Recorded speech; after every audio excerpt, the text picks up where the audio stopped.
안녕하세요 여러분. 저는 카이스트에서 전산학을 전공한 장시영입니다. 오늘 여러분께 제가 들려줄 이야기의 주제는 데이터입니다. 지식의 기본 단위인 데이터는 이미 많은 산업의 근간이 되고 있어요. 데이터란 무엇이고 또 어떻게 산업으로 연결되는지를 한번 알아볼까요? 여러분 혹시 2002년도에 개봉한 스티븐 스필버그 감독의 영화 마이너리 리포트를 보셨나요? SF 영화의 거장 스티븐 스필버그가 감독을 맡았고 탐 크루즈가 범죄 예방 관리국 팀장인 존 앤더튼 역을 맡아 주인공으로 등장하는 SF 영화입니다. 영화의 한 대목을 잠시 얘기해 볼게요. 주인공 존이 어느 날 쇼핑몰을 지나가는데 광고판이 존을 인지하고 개인화된 광고를 추천하는 장면이 나와요. 존이 평소에 좋아할 만한 고급 차 브랜드를 광고판에 띄워 그의 눈길을 끌고 좋아할 만한 향수를 보여주는 장면이에요. 혹시 아직 못 본 친구들이 있다면 이 영화를 꼭 보세요. 미래 사회의 빅데이터 기술이 어떤 것인지 이해하는 데 도움이 되는 영화랍니다. 다른 사례를 한번 볼까요? 여러분이 자주 이용하는 네이버, 쿠팡, 아마존 같은 어플리케이션들을 보면 이용자에 따라 화면이 달라요. 검색 결과도 조금씩 다르게 나옵니다. 이용하는 사람에게 필요해 보일 것 같은 걸 앱이 알아서 추천을 해줍니다. 예를 들어 연예인 뉴스를 자주 보는 사용자에겐 최신 연예인 소식을 더 먼저 보이게, 기술이나 테크 뉴스에 관심 있는 사용자는 그런 정보를 먼저 제공해주는 셈이죠. 이런 서비스는 빅데이터 기술을 이용해서 만든답니다. 그럼 빅데이터가 도대체 무엇이고 우리에게 어떠한 편리함을 가져다 주는지 본격적으로 알아볼까요? 빅데이터란 대량의 데이터를 수집하고 관리하고 또 다양한 알고리즘을 활용하여 데이터로부터 의미를 분석하고 추론해서 새로운 통찰력을 얻게 합니다. 또한 이를 새로운 비즈니스에 적용하는 일련의 과정 전체를 해당합니다. 그렇다면 여기서 가장 중요한 것이 무엇일까요? 당연히 데이터겠죠? 그럼 데이터는 무엇인지 어떤 특징이 있는지 한번 알아보도록 합시다. 디지털 환경에서 데이터란 문자, 숫자, 소리, 그림, 영상, 단어 등의 형태로 된 의미 단위를 말합니다. 데이터는 크게 세 가지 종류로 나눠질 수 있습니다. 첫 번째, 정형화된 데이터, 둘째, 비정형화 데이터, 세 번째, 반정형 데이터입니다. 먼저 정형화된 데이터부터 살펴볼게요. 정형화된 데이터는 보유하고 있는 정보에 대한 적절히 정의된 스키마가 있는 형태의 데이터를 의미합니다. 스키마란 틀, 계획이나 도식을 가리키는 영어 낱말입니다. 중고차 데이터를 한번 예를 들어 볼까요?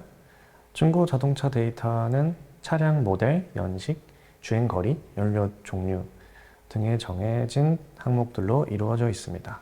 즉, 엑셀과 같은 프로그램에 표시할 수 있는 포맷이 정해져 있는 데이터를 의미합니다. 데이터베이스에서 자료의 구조, 자료의 표현 방법, 자료 간의 관계를 형식 언어로 정의한 구조입니다. 두 번째는 비정형 데이터가 있습니다. 이는 정해진 포맷이 없는 원시 형태의 데이터를 의미합니다. 페이스북이나 트위터 등의 소셜미디어에 많은 사람들이 올리는 텍스트와 이미지, 그리고 유튜브에 올리는 동영상, 사물 인터넷으로부터 나오는 데이터, 이메일, 사용자 행위 데이터, 예를 들면 음성 전화 통화, 사진 촬영, 온오프라인 결제 등 다양한 형태의 온오프라인에서 수집되는 데이터를 모두 의미합니다. 이러한 형태의 데이터는 원시 형태의 경우가 많기 때문에 정형화된 데이터와 별도로 보관하고 다양한 분석 기술들을 적용하여 의미를 알아내게 됩니다. 그리고 세 번째는 반정형 데이터가 있습니다. 단어에서 이미 유추할 수 있겠지만 반만 정형화된 데이터를 의미합니다. 이는 구조에 따라 저장된 데이터지만 정형 데이터와 달리 데이터 내용 안에 구조에 대한 설명이 함께 존재합니다. 흔히 웹에서 사용하는 HTML이나 JSON, XML이 이에 해당합니다. 즉 일정 부분은 틀에 맞춰야 하고 나머지는 개발자나 엔지니어가 자유롭게 설계할 수 있는 데이터 형태를 의미합니다. 이런 데이터의 특징은 뭘까요? 대표적으로 세 가지의 속성을 설명할 수 있습니다. 크기, 속도, 다양성입니다. 영어로는 볼륨, velocity, variety를 따서 데이터 특징을 3V라고 부르기도 합니다. 각각의 특징을 알아볼까요? 먼저 크기, 볼륨은 데이터의 양을 의미합니다. 수집하는 데이터의 종류에 따라 다르겠지만 일반적으로 수십 테라바이트, 페타바이트 이상의 용량을 의미합니다. 두 번째 특징은 속도, velocity는 대용량의 데이터를 빠르게 처리하고 분석할 수 있는 속성을 의미합니다. 융복합 환경에서 디지털 데이터는 매우 빠른 속도로 생산되므로 이를 실시간으로 저장, 유통, 수집, 검색, 분석 가능한 특성을 의미합니다. 세 번째, 다양성, variety는 데이터 종류에 따라서 앞서 설명한 것처럼 정형, 반정형, 비정형 데이터로 분류할 수 있는 특성입니다. 초기 데이터의 특징은 3V로 정의를 하였지만 최근에는 가치, 진실성, 정확성, 휘발성 등이 더 추가되어 5V 혹은 7V라고 불리기도 합니다. 여기서 가치란 보유하고 있는 빅데이터가 얼마나 비즈니스나 영구적으로 가치를 창출해낼 수 있는지에 대한 특성입니다. 진실성은 보유하고 있는 데이터가 얼마나 신뢰할 수 있는지를 의미합니다. 데이터의 노이즈와 바이어스로 인해서 잘못된 정보 및 결론을 제공할 수 있기 때문입니다. 또 정확성은 내포하고 있는 데이터의 정보가 얼마나 정확한지를 의미합니다. 진실성과 유사한데 하나의 예시로 설명해 드릴게요. 강아지 사진에 기술적 결함이 생겨서 인공적 노이즈가 많다면 진실성이 없는 거고, 강아지 사진 설명이나 레이블에 고양이라고 적혀 있다면 정확성이 떨어지는 것입니다. 마지막으로 휘발성은 해당 데이터가 얼마나 오래 저장될 수 있고 타당하여 오랫동안 쓰일 수 있을지를 의미합니다.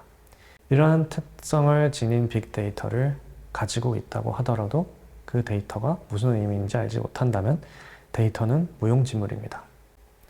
빅데이터에서 의미를 찾기 위해서는 다양한 기술이 필요합니다. 데이터 보관 기술, 분산 처리 기술, 그리고 데이터 마이닝 기술을 예시로 들 수 있습니다. 데이터를 수집 및 보관하는 기술 트렌드로서 데이터베이스, 데이터 웨어하우스, 데이터 레이크, 최근에는 데이터 레이크하우스 등 다양한 종류가 있습니다. 따라서 데이터를 안전하게 보관하고 있다가 필요할 시에 빠르게 처리할 수 있는 기술이 중요하겠지요. 이를 효율적으로 제공할 수 있는 빅데이터 분산 처리 기술인 아파치 하둡을 간단히 알아볼까요? 하둡이란 적은 비용으로 빅데이터를 빠르게 분석할 수 있는 플랫폼이며 빅데이터 처리와 분석을 위한 사실상 표준으로 자리 잡았습니다. 아파치 하둡은 여러 대의 컴퓨터를 하나로 묶어 대용량 데이터 처리를 하는 기술로 수천 대의 분산된 컴퓨터 대용량 파일을 저장할 수 있는 기능을 제공하는 분산 파일 시스템.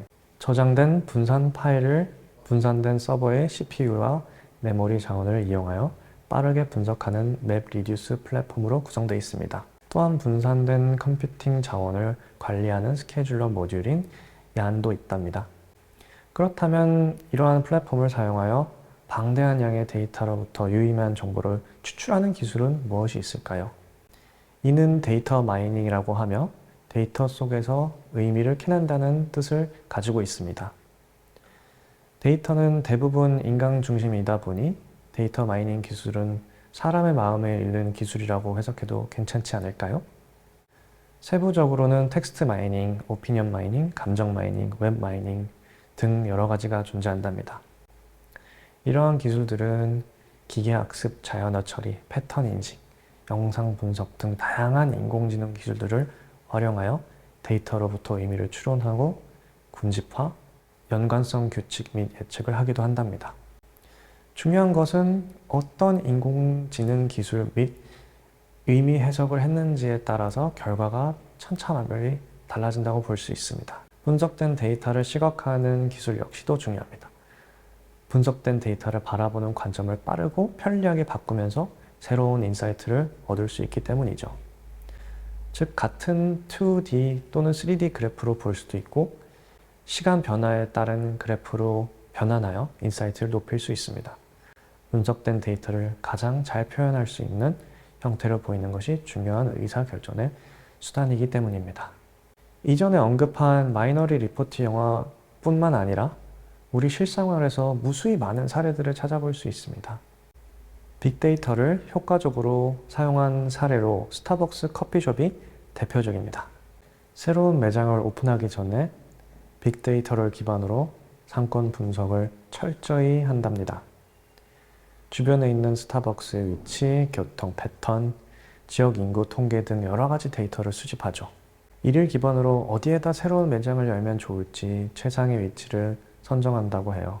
그리고 새로운 스타벅스가 입점하게 되면 이웃한 상권에 얼마나 타격을 입히게 되는지 혹은 지역 상권을 활성화하게 되는지 예측도 할 수 있습니다.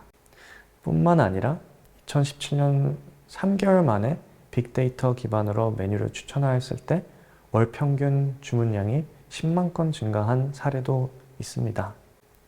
더 재미난 이야기를 읽어보시라면 맹면관 저자의 스타벅스의 미래를 추천합니다. 한번 읽어보세요. 빅데이터의 활용에 대해서 쉽게 이해할 수 있습니다. 또 온라인 쇼핑, 물류 배송도 마찬가지로 빅데이터로부터 중요한 의미를 도출해내고 이를 사업에 적용시켜 비용 절감을 시키기도 합니다. 서울시 어느 구역에서 어떤 품목을 검색하는지, 누가 하는지, 언제 하는지, 수량은 몇 개 하는지 등 여러 데이터를 활용하여 해당 지역 물류 창고에 어떤 물건을 미리 입고시켜두는 게 효율적인지 등 분석을 통해 미리 파악하는 셈이죠. 이는 실제로 고객만 편하고 빠르게 서비스를 받는 것이 아니라 기업의 이윤도 극대화시켜줍니다. 사람들이 필요하는 것을 우선 준비할 수 있으므로 배송 낭비나 예상 판매 개수를 적절히 조절할 수 있기 때문입니다.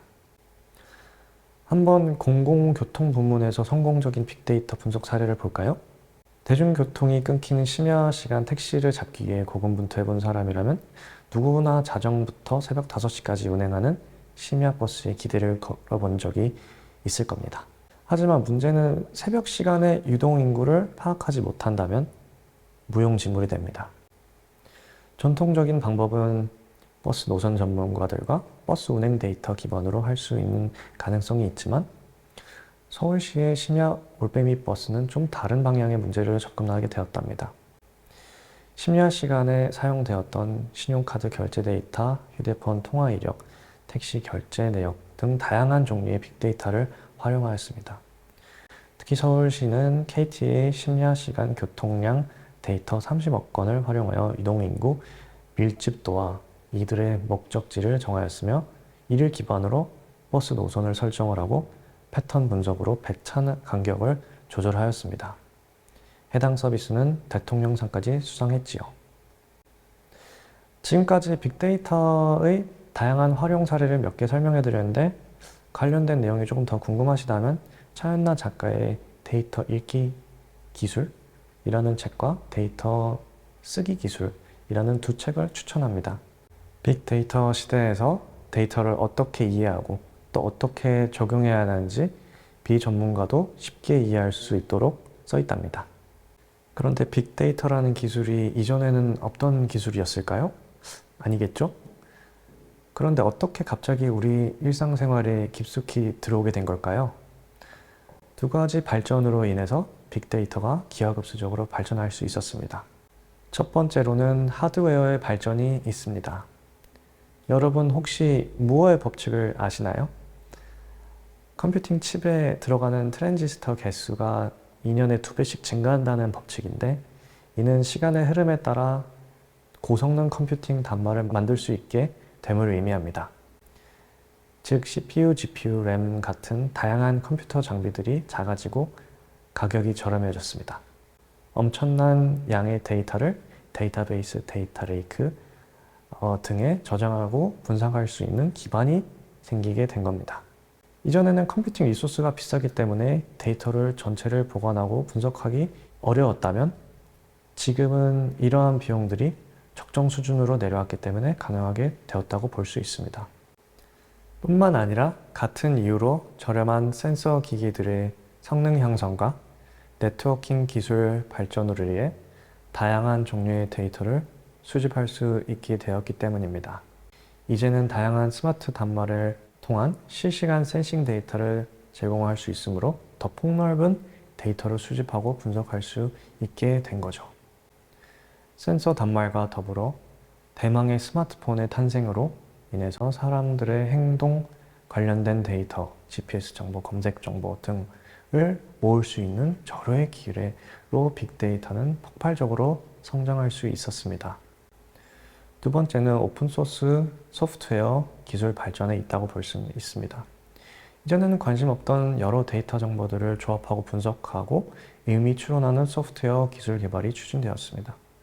다양한 종류의 데이터 수집 관리 분석 소프트웨어들이 오픈소스로 개발되며 빅데이터 기술 연구에 박차를 가하게 되었습니다. 소프트웨어 엔지니어들이 많이 고용되어 여러 방면에서 빅데이터를 활용하고 의미 추론, 예측 알고리즘 등을 발전시켰습니다. 자, 이제 강의를 마치기 전에 효과적으로 빅데이터를 활용하기 위해서 해결해야 될 과제를 알아볼까요? 가장 급하게 해결해야 될 문제는 기하급수적으로 폭증하는 데이터의 양입니다.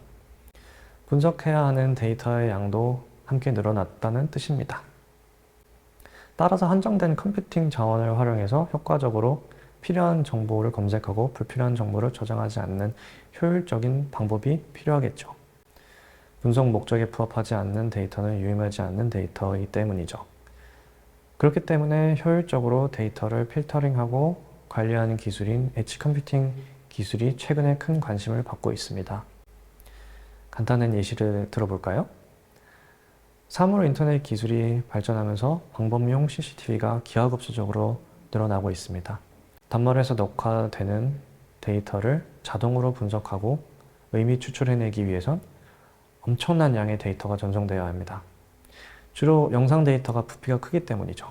덕분에 많은 양의 데이터를 분석하는 클라우드 운용 비용 역시 늘어나는 문제와 실시간 데이터 분석 및 처리가 어렵다는 문제점이 이야기되고 있습니다. 데이터를 운반하고 저장하고 분석하는 비용이 너무 많이 발생하기 때문에 의미 없는 데이터는 클라우드에 도착하기 전에 단말이나 또는 엣지 서버에서 필터링 또는 분석하는 인공지능 기술이 개발이 한창입니다. 예를 들어 아무런 움직임이 없는 새벽 4시 빈 거리를 비추고 있는 영상 데이터를 운반하고 저장하고 분석하지 않도록 상황을 인지하고 시스템이 상황 변화에 적응하여 효율적으로 운영할 수 있도록 설계하는 것입니다. 특히 스마트 팩토리와 같이 엄청나게 많은 데이터를 발생시키는 산업군에서 많이 도입되고 있는 추세입니다. 예를 들면 시멘스, 후지스 등 기업들은 스마트 팩토리에서 발생하는 데이터를 클라우드가 아닌 팩토리 내부 엣지 서버에서 실시간으로 분석하고 대응할 수 있도록 설계되고 있습니다. 뿐만 아니라 더불어 근무자의 안전모에 부착된 체온, 심박수, 뇌파 등 다양한 센서 데이터를 실시간으로 그리고 즉각적으로 분석하고 이를 대응하여 인명사고를 예방하고 있는 추세입니다. 국내 엣지 컴퓨팅 활용 예시로는 한국건설기술연구원에서는 첨단 하천 감시 및 경보 시스템을 도입하여 화제가 되고 있습니다. 24시간 능동적으로 감시하고 대응할 수 있는 시스템을 통해 하천 범람이나 위험 상황 등을 대비할 수 있게 되었습니다. 오늘 강의는 여기까지입니다. 컴퓨터나 정보 처리 관련된 전공을 선택하려고 하는 학생이 있다면 빅데이터 기술의 변화를 주목해 보세요. 우리 미래가 보인답니다. 오늘 강의 들어주셔서 감사합니다.